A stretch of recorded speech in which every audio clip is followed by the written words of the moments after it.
Le petit village de Saint-Michel-Loubéjou, niché au cœur de la vallée de la Dordogne, a depuis 4 ans sa curiosité touristique. Venu de ses brumes écossaises, Peter est tombé amoureux du Quercy et de ses atouts. Les paysages, la douceur du climat et le vin. Ce qu'il ignorait, c'est que sa tenue allait réveiller les plus forts soupçons. C'est très dangereux ici. Toutes les femmes françaises, elles aiment beaucoup découvrir qu'est-ce que j'apporte sous le kilt.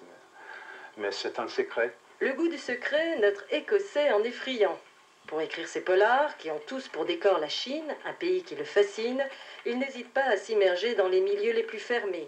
Mais Peter a de la ressource. J'ai rencontré un mec sur l'internet qui était un vrai expert sur la police chinoise et il a formé les top 500 polices en Chine.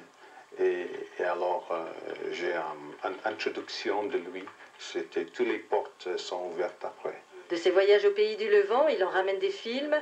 Le romancier cultive le goût du détail, un réflexe qu'il a gardé de son premier métier, le journalisme.